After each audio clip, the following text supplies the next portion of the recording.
What's up, guys? Welcome back to the Diplomat. I'm Aaron. And I'm Janum. And we will be your hosts for today.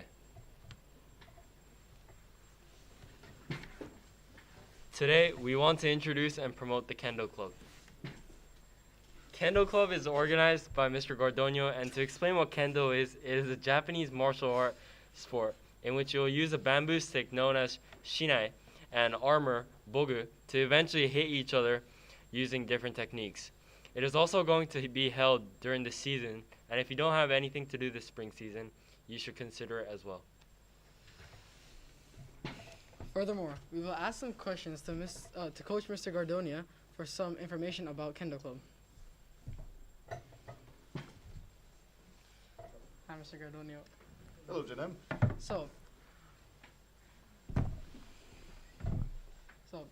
why should someone join Kendo? Because it's an entire martial art that makes you move physically and also takes care of, well, your spirit. Okay. And what physical aspects do you need to join it? You don't need any kind of physical condition. I mean, anyone can do Kendo. I've seen people from 4 years old to 80 years old practice Kendo, and they just like equally have the same chance to fight with each other. So, in this sport, are there any dangers to injury or anything? No, because you're protected. So you have this on your head, you hold this on your arms to protect your wrists, and you have other pieces of armor to protect your body. So all the parts that are getting hit by the bamboo stick are protected. So there is like almost never any injury in Kendo. And our school only allows the bamboo stick during Well, there is also the wooden stick. Well, I mean, it's the wooden sword actually. It represents the katana, but this we don't hit with this one. We just simulate the cut. Okay. With the bamboo stick, you hit for real. That's why you need to be protected. Oh, well, thank you, Mr. Gardonio. And if you're interested in doing Kendo or want to learn more about it, then watch the video with the QR code provided. And thank you. Thank you. That's it? Yeah. Thank you, guys.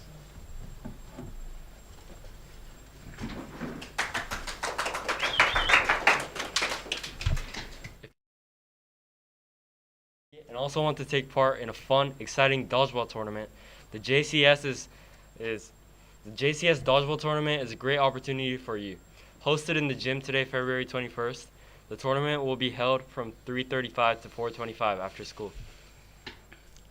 To enter the tournament, students will pay the entry fee and compete for a 1,000 yen gift card or a 500 yen gift card. The JCS acts in hopes to promote cancer screenings, disseminating correct knowledge of cancers, spreading awareness of it, and caring of patients and survivors. If you would like to participate, make sure to fill out the form in the Daily Student Bulletin.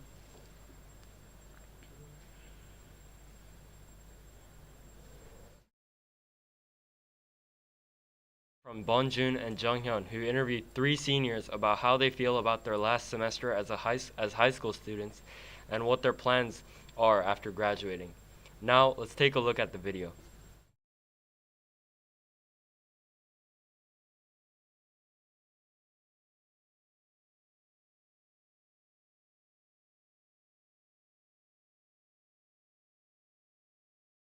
All right, so how do I feel about now that high school's almost to an end? I'm going to be honest, I feel really old. No, not to offend any of the teachers, but as a student, take from a student's perspective, I feel really old compared to my freshman year, and things have blown by really quickly. I feel happy that school's coming to an end. It's nice, but at the same time, I do think I'll miss this environment. And St. Mary's has been pretty nice to me as well, especially the facilities that it's offering. But you know, it's a bit bittersweet in that I get to move on to a new stage in my life, but I'll also miss my time in high school.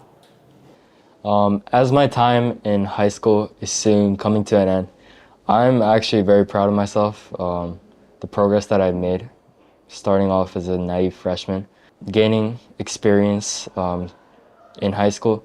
I'm definitely proud of the hard work that I put in, and most importantly, I'm gonna miss the people that I meet every day.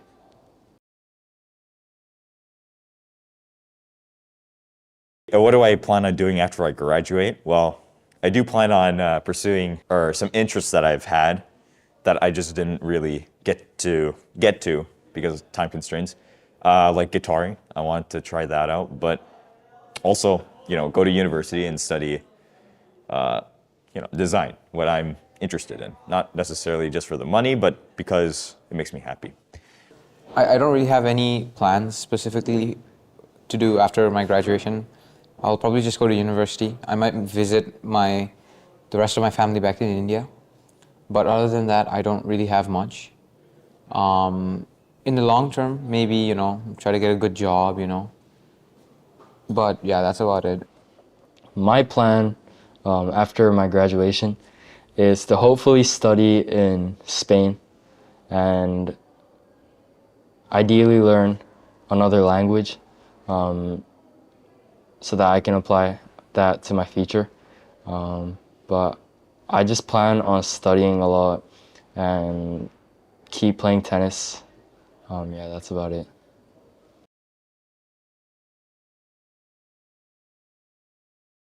Number 3, what advice would I give to the underclassmen? Well, I would say anything that you're interested, like you're remotely interested, whether that's like drawing or, playing an instrument, learning a new instrument, a hobby that you haven't done before and you want to do it. Start doing it now because you don't really know when you'll get the opportunity later on, such as late junior year into senior year, and basically your entire senior year. You won't know if you have the time or if you'll be able to dedicate to it during that time. So just do everything you can during your freshman, sophomore, and early junior year.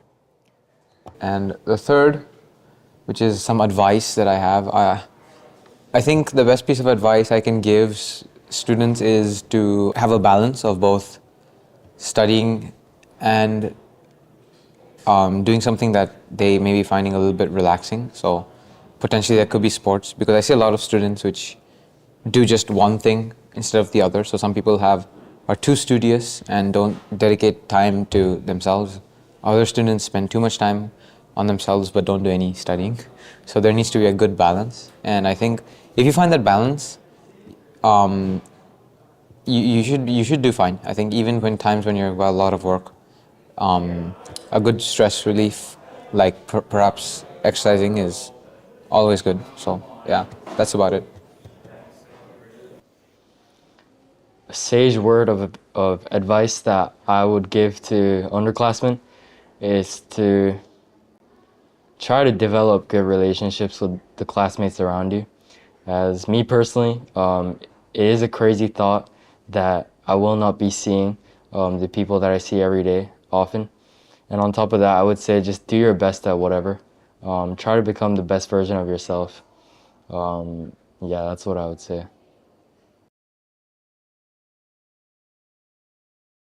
And also, you know what?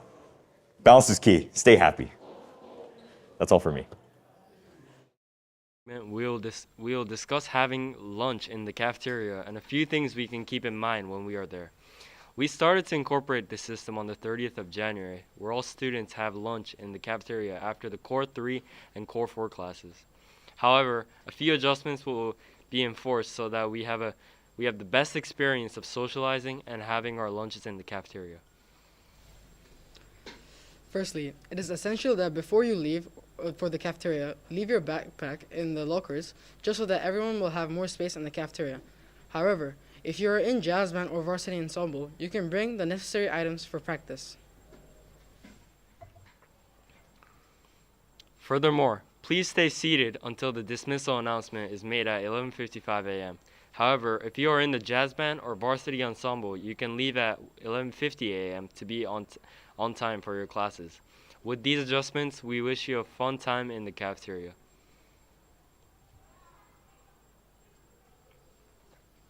The Titans wrestling team had a historic victory as they won both individual and dual tournaments at the Far East Championship. In addition to bringing home these 2 banners and a trophy, 5 individuals, of which 3 are rookies, were able to win their respective weight classes and be named Far East champions. At 101 pounds, Hugo Miyamoto.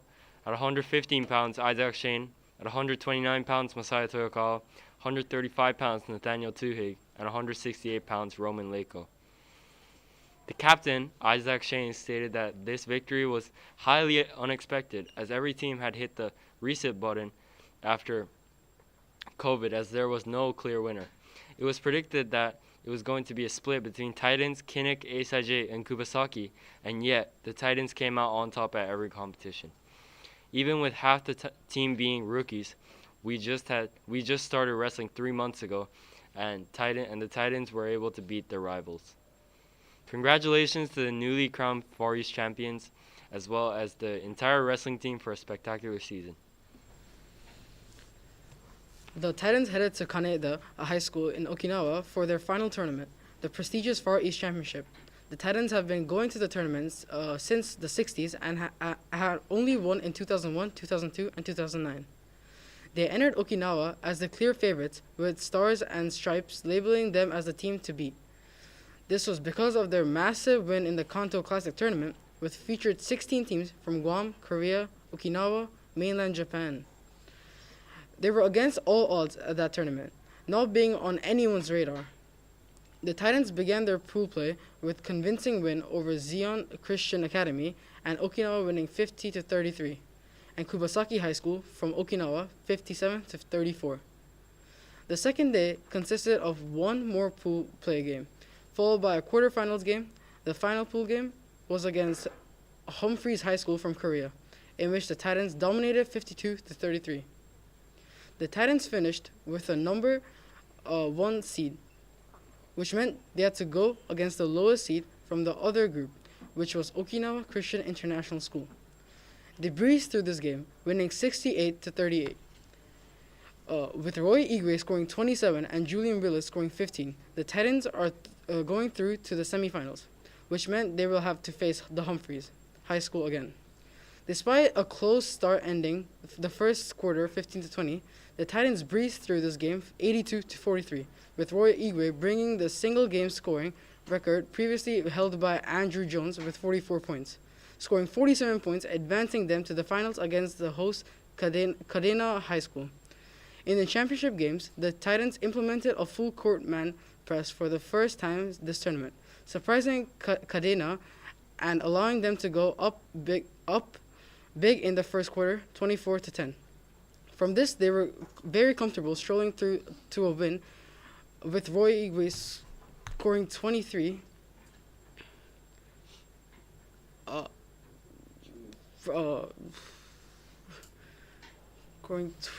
Roy scoring 28, Julian scoring 17, and Max scoring 15. This secured the Titans' fourth championship and first ever Kanto Classic at Far East victories. Julian Willis, Max Vaba, William Beardsley, and Roy Igwe got all tournament team honors, with Roy also securing the home to MVP. This season was a record-breaking year, with William Beardsley breaking the single-game three-point record with 10, and Roy Igwe breaking the single-season rebounding record, as well as the single-game points record with 47. Most importantly, the Titans achieved the greatest season in the school's history, finishing with 27 wins and 2 losses. It is safe to say that this was the greatest season the St. Mary's Titans have ever had and will not be most likely repeated.